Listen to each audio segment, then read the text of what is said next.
Chapter 45 त्रियम का bathroom वाला romance.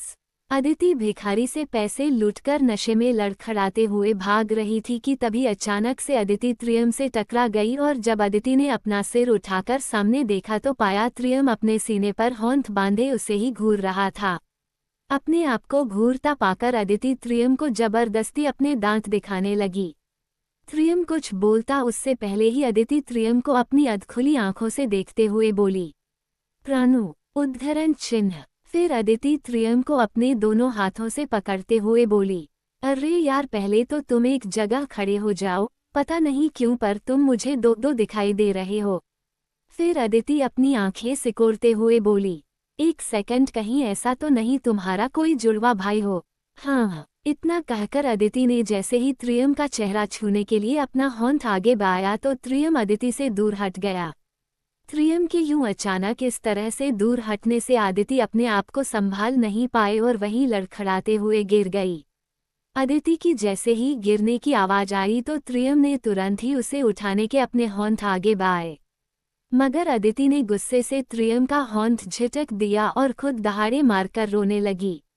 Aditi के रोने से त्रियम बेचैन हो गया। पता नहीं क्यों अदिति को यूं इस तरह से रोता हुआ देखकर त्रियम के दिल में एक टीस सी उठ रही थी। अब उसे अपने आप पर ही गुस्सा आ रहा था कि आखिर क्यों उसने अदिति को दर्द दिया।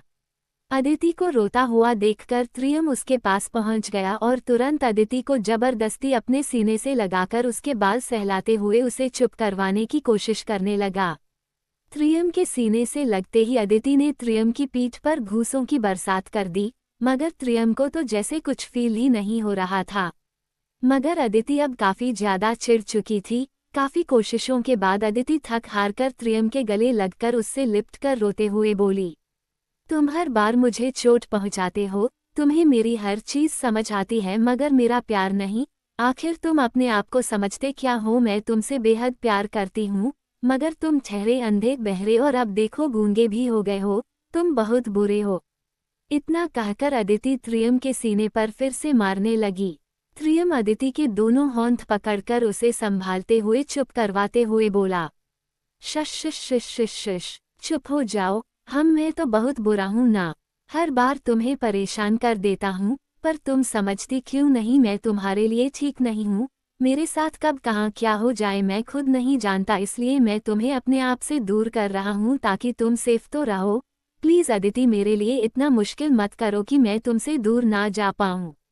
इतना कहकर त्रियम ने अदिति के बालों पर किस कर दिया। काफी देर से त्रियम को अदिति की तरफ से जवाब नहीं मिला तो त्रियम ने जब अदिति को देखा तो वो गहरी नींद में सो चुकी थी। इस वक्त अदिति त्रियम से किसी बच्चों की तरह लिपटी हुई थी। ये देखकर त्रियम हंसते हुए अदिति को गोद में उठाते हुए बोला, पागल लड़की, कितनी ऊट-पटांग हरकतें करती रहती है। तुम बहुत अच्छी हो अदिति, सिर्फ मैं ही तुम्हारे लायक नहीं। मुझे भी बहुत बुरा लगता है जब मैं तुम्हें यूं खुद से दूर कर देता हूँ। आई विश तुम जहाँ भी रहो और जिसके साथ भी रहो हमेशा खुश रहो। इतना कहकर त्रियम अदिति को देखते हुए अपनी कार में ले जाकर बैठ गया और थोड़ी ही देर में कार रिजॉर्ट के लिए निकल गई। कुछ देर बाद त्रियम अदिति को गोद में उठाकर उसके कमरे में ले गया। फिर त्रियम ने अदिति को ठीक तरीके से बेड पे लिटाया और खुद जाने के लिए जैसे ही मुड़ा तो पाया अदिति ने त्रियम का हौंठ पकड़ रखा था। अदिति त्रियम को देखकर नशे की हालत में अपनी लड़खड़ाती हुई जुबान से बोली, तुम भी जा रहे हो मुझे छोड़कर?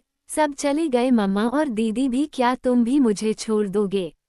इतना कहते कहते अदिति रुआंसी हो गई। ये देखकर त्रियम तुरंत अदिति के सिरहाने बैठ गया और उसके हाथों को अपने हाथों में पकड़ते हुए बोला, मैं कहीं नहीं जा रहा हूँ, मैं हमेशा यहीं तुम्हारे पास ही हूँ। मैं चाहे जितना भी तुमसे दूर जाने की कोशिश करूँ मगर नहीं जा पाता यार। पता नहीं कैसे पर मुझे भी तुम्हारी इन बेवकूफ़ी वाली हरकतों की आदत हो गई है। इतना कहकर त्रियम ने अदिति के हाथों को चूम लिया। तभी अचानक अदिति के हौंठ लगने से बैग से ही सटा हुआ म्यूजिक प्लेयर अपने आप ऑन हो गया और उस पर चल रहे गाने को सुनकर अदिति और भी ज्यादा खुश हो गई, क्योंकि कहीं ना कहीं ये गाना उन दोनों के ही दिल के जज्बातों को बयां कर रहा था। गाने के बोल इस तरह थे, बेहतर फील करने के लिए आप लोग जिद मूवी का सॉन्ग सांसों को ऑन कर लीजिएगा, इससे आप लोग और अच्छी तरह से एंजॉय कर पाएंगे। और हाँ, कमेंट में ज़रूर बताना कैसा फील किया। सांसों को जीने का इशारा मिल गया, डूबा मैं तुझमें तो किनारा मिल गया। त्रियम अदिति को संभालते हुए बाथरूम ले गया ताकि अदिति के सिर से थोड़ा नशा उतर जाए, मगर अदिति तो इतने नशे में थी कि उससे चलना तो दूर ठीक से खड़ा भी नहीं हुआ जा रहा था। ये देखकर त्रियम ने अदिति को अपनी बाहों में उठाया और उसको बाथरूम में ले जाकर शॉवर के नीचे खड़ा कर दिया। इन सब के दौरान त्रियम की हिम्मत नहीं हो रही थी कि वो अदिति की आंखों में देख सके, क्योंकि अदिति त्रियम को ही अपनी प्यार भरी नज़रों से उसे ही देख रही थी। सांसों को जीने का इशारा मिल गया, जिंदगी का पता दोबारा मिल गया। तू मिला तो खुदा का सहारा मिल गया, तू मिला तो खुदा का सहारा मिल गया। त्रियम की गोद से लिपटते ही अदिति ने त्रियम का कॉलर पकड़कर अपनी तरफ घसीट लिया, तुरंत अपने गर्म होठों को त्रियम के सुर्ख लाल होठों पर रख दिया। त्रियम का दिल तो वैसे ही अदिति के देखने भर से काफी ज्यादा तेज धड़कता था, मगर आज तो त्रियम का दिल किसी रोलर कोस्टर की तरह बहुत तेजी से धड़क रहा था, इतना कि अदिति भी त्रियम की धड़कनों को साफ साफ सुन पा रही थी। गमज़दा गमज़दा दिल ये था गमज़दा, बिन तेरे दिल ये था गमज़दा। इस वक्त अदिति बड़ी ही खुश थी, क्योंकि इस बार त्रियम भी अदिति के सुर्ख होठों की तपिश को पी रहा था। दोनों ही एक दूसरे को बेतहाशा छूमे जा रहे थे। बीच बीच में अदिति त्रियम के होठों पर काट भी रही थी, जिससे अब त्रियम का खुद पर से कंट्रोल कर पाना मुश्किल हो गया था। आराम दे तू मुझे, बरसों का हूँ मैं थका, पलकों पे रातें लिए तेरे वास्ते मैं जागा। इस वक्त त्रियम के होंठ अदिति के होठों से होते हुए उसके गले में पहुंच चुके थे। त्रियम अदिति की गर्दन के हिस्से को हर जगह से इस कदर चूमे जा रहा था कि मानो त्रियम अपने प्यार की बारिश में अदिति को पूरी तरह से भिगा देना चाहता हो। मेरे हर दर्द की गहराई को महसूस करता है तू, तेरी आंखों से गम तेरा मुझे मालूम होने लगा। अब अदिति ने त्रियम को एक झटके में खुद से दूर कर दिया। अदिति के इस तरह से करने से त्रियम की पीठ सीधा दीवार से जा लगी और तुरंत ही शॉवर ऑन हो गया। अब शॉवर का पानी उन दोनों के ही जिस्मों को पूरी तरह से भिगोने की कोशिश कर रहा था। तू मिला तो खुदा का सहारा मिल गया, तू मिला तो खुदा का सहारा मिल गया। गमज़दा गमज़दा दिल ये था गमज़दा, बिन तेरे दिल ये था गमज़दा। अब अदिति अपने हाथों को त्रियम के चेहरे से फिराते हुए उसके गले से होते हुए उसके सीने तक फिराने लगी। इन सब के दौरान दोनों ही पानी में भीगते हुए एक दूसरे के होठों पर गिरने वाले पानी को पीने में जुटे हुए थे। अब अदिति ने त्रियम की शर्ट के बटन को एक एक करके खोलना शुरू कर दिया, मगर अब अदिति को ये सब करते हुए काफी चिढ़ मच रही थी, इसीलिए उसने एक झटके में त्रियम की शर्ट को फाड़कर एक किनारे फेंक दिया। अब त्रियम की फौलादी लोहे से भी ज्यादा टाइट मसल्स वाली बॉडी अदिति के सामने थी। ये देखकर अब अदिति से खुद पर कंट्रोल कर पाना बहुत ही मुश्किल हो रहा था। मैं राज तुझसे कहूँ, हमराज बन जा जरा, करनी है कुछ गुफ्तगू, अल्फाज बन जा जरा। तो वहीं त्रियम के होंठ अदिति की कमर पर चल रहे थे। इस वक्त त्रियम हर बंदिशों को भूलकर बस अदिति के प्यार की बारिश में पूरी तरह से भीग जाना चाहता था। तभी अचानक से अदिति के बाइट करने से त्रियम ने हल्की आह के साथ अपनी आंखें खोली, तो अपने सामने का नज़ारा देखकर त्रियम का गला सूखने लगा, क्योंकि इस वक्त पानी में भीगने की वजह से अदिति की ड्रेस उसकी बॉडी से पूरी तरह चिपकी हुई थी, जिससे अदिति के सीने के दोनों उभारों का शेप त्रियम की आंखों के सामने आ रहा था। तभी अदिति ने पानी में भीगते हुए अपने खुले बालों का जूड़ा बनाने के लिए अपने हाथों को जैसे ही ऊपर उठाया तो त्रियम की नज़र ना चाहते हुए भी अदिति के सीने पर चली गई, जो कि हाथों के ऊपर जाने से और भी ज्यादा खिंचाव के कारण पूरी तरह से तन गए थे। ये देखकर अब त्रियम से कंट्रोल नहीं हुआ और उसने तुरंत ही अदिति को उसकी कमर से पकड़कर अपनी तरफ खींचा और उसको दीवार से सटाकर खुद अदिति के ऊपर आ गया। जुदा जब से हुआ तेरे बिना खामोश रहता हूँ मैं, लबों के पास आ, अब तू मेरी आवाज बन जा जरा। त्रियम ने एक बार फिर अदिति को होठों के रस को अपने होठों से पीना शुरू कर दिया। अब दोनों ही अपनी शुद्ध बुद्ध खोकर एक दूसरे को बस चूमते ही जा रहे थे। त्रियम के होंठ अदिति के जिस्म पर चलते हुए उसके हर एक अंग को छू रहे थे। जिससे अदिति अब और भी ज्यादा तेज और गहरी गहरी सांसें ले रही थी और उसके हॉर्न अब त्रियम की पीठ से होते हुए त्रियम की कमर पर चल रहे थे। अचानक से अदिति ने त्रियम को अपने और करीब खींच लिया, जिससे त्रियम की नेकेड बॉडी अदिति भीगे जिस्म से जा लगी। दोनों एक दूसरे के इतने करीब थे कि दोनों ही आज के आज ही एक दूसरे को पूरी तरह से पा लेना चाहते थे। तू मिला तो खुदा का सहारा मिल गया, तू मिला तो खुदा का सहारा मिल गया। गमज़दा गमज़दा दिल ये था गमज़दा, बिन तेरे दिल ये था गमज़दा। गाना खत्म होते ही त्रियम ने अदिति का एक पैर उठाकर अपनी कमर के चारों ओर लपेट लिया और खुद उसे अपनी बाहों में उठाकर वॉशबेसिन की वॉल पर बिठाकर अदिति की गर्दन को चूमने लगा। तभी त्रियम को एहसास हुआ कि अदिति की सांसें काफी भारी हो चली थीं और जब त्रियम ने अदिति की आंखों में देखा तो पाया कि अदिति नशे में भी ना चाहते हुए अपनी नींद से भरी आंखों को बार बार खोलने की कोशिश कर रही थी। ये देखकर त्रियम मुस्कुराया और अदिति के ड्रेस की स्ट्रिप को फिर से ऊपर करते हुए अदिति को गोद में उठाया और उसे लेकर कमरे की ओर बढ़ गया। Story will be continued. 46 I love you my cute silly girl. Triyam ने जब अदिति को सोता हुआ देखा तो उसने अदिति को अपनी गोद में उठाकर रूम में ले जाकर बेड पर अच्छे से लिटा दिया और उसके कपड़ों को एक फीमेल स्टाफ से चेंज करवाकर खुद अदिति बगल में बैठकर उसके बालों को सहलाने लगा। त्रियम अदिति के बालों को सहलाते हुए बोला, आई नो तुम मुझसे बहुत प्यार करती हो और शायद अब मैं भी तुमसे करने लगा हूँ, पर मैं हमारे प्यार को अपनाकर उस रिश्ते को एक नया नाम नहीं दे सकता। मेरा मकसद कुछ और ही है, जिसमें मुझे कब क्या हो जाए मैं नहीं जानता। मुझे बस इतना पता है कि मेरी जिंदगी में आकर मेरे दिल को छूने वाली पहली और आखिरी लड़की तुम हो। मुझे माफ कर दो अदिति, मैं तुम्हारे साथ आज गलत करने वाला था, मैं बहक गया था। फिर त्रियम अदिति के बालों को उसके कान के पीछे करते हुए बोला, आई एम सॉरी, अब मैं जो कुछ भी करने वाला हूँ मुझे पता है कि तुम मुझसे शायद नफरत करने लगो और मैं यही चाहता हूँ कि तुम मुझसे नफरत करो, लेकिन मेरा प्यार सिर्फ तुम हो। आई लव यू सिली गर्ल। इतना कहकर त्रियम अदिति के माथे पर किस करके उसको अच्छे से चादर उठाकर बाहर चला गया। अगली सुबह अदिति के सिर में काफी तेज दर्द हो रहा था। तभी एक आदमी गेट नॉक करके अंदर आया और उसने अदिति को नींबू पानी दिया और वहीं एक साइड खड़ा होकर अदिति को देखने लगा। अदिति ने तुरंत उससे नींबू पानी लेकर पी लिया। तभी अदिति की नज़र उस आदमी पर पड़ी जो कि उसे ही देख रहा था। ये देखकर अदिति काफी ज्यादा चिढ़ गई और उससे चिढ़ते हुए बोली, क्या है, दे दिया ना नींबू पानी, तो अब जाओ यहाँ से। अदिति अपना सिर पकड़कर बोली, उफ ये सिर दर्द। वो आदमी अदिति से बोला, मैडम अभी 1 घंटे में हमारी फ्लाइट है और हमें अभी निकलना है। अदिति ने पहले तो उस आदमी को एक नज़र घूरकर देखा, फिर बोली, ठीक है, अपने बॉस से कहो कि मैं बस 5 मिनट में आई। अदिति की बात सुनकर वो आदमी हैरानी से बोला, मगर मैडम बॉस तो कल रात ही मुंबई के लिए निकल गए थे। उस आदमी की बात सुनकर अदिति का दिमाग अब पूरी तरह से खराब हो गया। आखिर उस आदमी की हिम्मत कैसे हुई इतनी खूबसूरत लड़की को अकेले छोड़कर जाने की।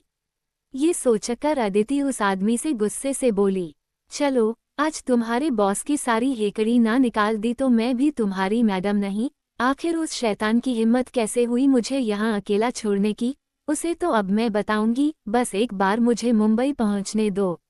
इधर दूसरी तरफ त्रियम अपनी कार से शेखावत मेंशन जा रहा था, क्योंकि उसे पता चला था कि आज ही उसके पाप मिस्टर राघवेंद्र सिंह शेखावत और उसकी मां मिसेज प्रिया सिंह शेखावत कैलिफोर्निया से वापस आ रही हैं। इसलिए त्रियम आज अपने घर शेखावत मेंशन जा रहा था। कुछ ही देर में त्रियम की कार शेखावत मेंशन के बाहर आकर रुकी। कार के रुकते ही त्रियम शेखावत मेंशन के अंदर चला गया। तभी उसकी नज़र हॉल की तरफ गई जहां पर उसकी मां और उसके पापा एक दूसरे का हाथ थामे बड़े ही प्यार से किसी कपल से बात कर रहे थे। उन लोगों की पीठ त्रियम की तरफ थी, इसलिए त्रियम उस कपल का चेहरा नहीं देख पा रहा था। इसलिए त्रियम भी उन्हीं लोगों की तरफ बढ़ गया। तभी प्रिया जी की नज़र त्रियम पर पड़ी जो कि उन्हीं की तरफ आ रहा था। त्रियम को देखकर प्रिया जी अपनी जगह से खड़ी हो गईं और जाकर तुरंत उसके गले से लगते हुए बोली, मेरा बच्चा, कितने दिनों बाद तुझसे मिलना हुआ। इतना कहकर प्रिया जी त्रियम के माथे को चूम लेती हैं। त्रियम भी अपनी माँ से गले मिलकर I really miss you mom. तभी राघवेंद्र जी पीछे से त्रियम के कंधे पर मारते हुए बोले, बस बरखुरदार, मेरी बीवी है वो, उससे इतना क्यों चिपक रहा है। उद्धरण चिन्ह। फिर राघवेंद्र जी त्रियम को प्रिया जी से अलग करते हुए बोले, अबे साले दूर हट, इतना भी क्या याद करना, हम तो बस अपना हनीमून मनाने गए थे, सोचा था वापस आकर तेरी गोद में एक छोटा सा भाई या बहन दे देंगे, मगर कोई बात नहीं, नेक्स्ट टाइम पक्का। इतना कहकर राघवेंद्र जी प्रिया जी की तरफ शरारत भरी नजरों से देखकर अपनी एक आंख विंद कर दी। प्रिया जी राघवेंद्र जी की हरकत से बुरी तरह से शर्मा गईं और वो राघवेंद्र जी के कंधे पर मारते हुए बोली, आप भी ना, कुछ भी कहने से पहले सोचते क्यों नहीं, हमारा बेटा भी सामने ही खड़ा है, पोते पोतियां खिलाने की उम्र में आपको अपने बच्चे खिलाने हैं। इतना कहकर प्रिया जी त्रियम का होंठ पकड़कर अपने गेस्ट की तरफ ले गईं। जब त्रियम ने अपने सामने बैठे कपल को देखा तो उसकी आंखें छोटी हो गईं और उसे ये समझने में ज़्यादा देर नहीं लगी कि ये लोग आखिर यहाँ करने क्या आए हैं। तो वहीं दूसरी तरफ अदिति का प्लेन काफ़ी पहले ही लैंड हो चुका था और अब वो कार में बैठकर त्रियम के डाक हाउस के लिए जा रही थी। तभी अदिति की नज़र बाहर के रास्ते पर पड़ी जो कि डाक हाउस का नहीं था। ये देखकर अदिति तुरंत हरकत में आई और उसने अपनी पैंट की पीछे वाली पॉकेट से गन निकाली और आगे बैठे ड्राइवर पर अपनी गन तानते हुए गुस्से से बोली, ये तुम मुझे कहाँ ले जा रहे हो, गाड़ी रोको अभी के अभी, वरना मैं यहीं तुम्हारी खोपड़ी फोड़ दूंगी। ड्राइवर ने अदिति की हरकत को ज़्यादा सीरियस नहीं लिया और खुद गाड़ी चलाता रहा। तभी अदिति कुछ और करती कि उससे पहले ही अदिति की नज़र रिव्यू मिरर पर जहां पर बैठे शख्स को देखकर अदिति को शॉक ही लग गया। वो वाकई अपनी किडनैपिंग के चक्कर में इस आदमी के बारे में तो भूल ही गई थी। तो वहीं दूसरी तरफ त्रियम ने जब अपने सामने बैठे कपल की तरफ देखा तो पाया कि ये लोग और कोई नहीं बल्कि त्रियम की मुंह बोली बुआ मिसेज माया जयसिंह और फूफा मिस्टर जयसिंह थे। मिस्टर जयसिंह बहुत ही सीधे साधे आदमी थे, तो वहीं मिसेज माया एक नंबर की कमीनी, लालची और चालबाज औरत थी। धोखा देकर लोगों के जज्बातों का गलत फायदा उठाना उसकी फितरत थी। त्रियम उस औरत को बहुत ही अच्छी तरह से जानता था, मगर बस अपनी फैमिली के लिए वो चुप था क्योंकि दादा उस औरत को अपनी बहन से भी ज़्यादा मानते थे और त्रियम दादा के हर एक फैसले पर अपनी आंखें बंद करके भरोसा करता था।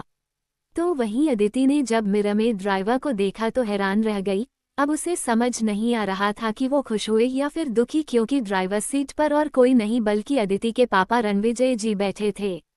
ये देखकर अदिति ने तुरंत अपनी गन पीछे कर लिया और अपने पापा को जबरदस्ती अपने दांत दिखाते हुए बोली, पापा मैंने आपको बहुत ज़्यादा मिस किया। अदिति की बात सुनकर रणविजय जी के चेहरे पर बनावटी मुस्कान आ गई और वे अदिति को टोंट मारते हुए बोले, ओह तो तुम्हें याद भी आ गया कि तुम्हारा एक बाप भी है, और तुम्हें देखकर तो ये नहीं लग रहा कि तुम मुझे यहाँ देखकर खुश हो, उल्टा तुम्हें देखकर तो ये लग रहा है कि जैसे तुमने मेरी जगह किसी और को एक्सपेक्ट किया था। क्यों अदिति बेटा, मैं सही कह रहा हूँ ना। उद्धरण चिन्ह। रणविजय जी की बात सुनकर अदिति सकपका गई और फिर वो मासूम सा मुंह बनाकर अपने पापा के पीछे से ही गले लगते हुए बोली, नहीं नहीं पापा, मैंने आपको सच्ची में बहुत ही ज़्यादा मिस किया, लेकिन अब उससे ज़्यादा मिस मैं उस आदमी को और उसके डाक हाउस को करने वाली हूँ। अदिति ने आखिरी की लाइन काफ़ी धीरे से कही थी जिसकी वजह से रणविजय जी ठीक से सुन नहीं पाए।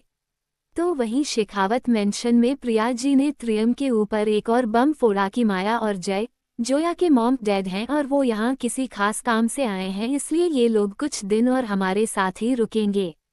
प्रिया जी की बात सुनकर त्रियम के एक्सप्रेशन तुरंत चेंज हो गए और अब वो चालबाज माया के चेहरे की तरफ देखने लगा, जिसके चेहरे पर इस वक्त रहस्यमय मुस्कान थी। ये देखकर त्रियम का खून खौल उठा क्योंकि त्रियम अपने सामने बैठी औरत से बेतहाशा नफरत करत